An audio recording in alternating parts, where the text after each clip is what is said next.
Open the file. If there are any outliers in the data, time series outliers will detect them. You can check the result of time series outliers.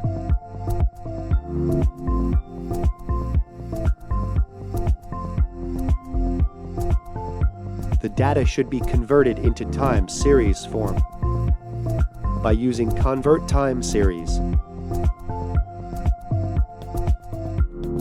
Put the column that stores observed values under wide. Then drag and drop the time series ARIMA. Type the name of the converted time series and run the task.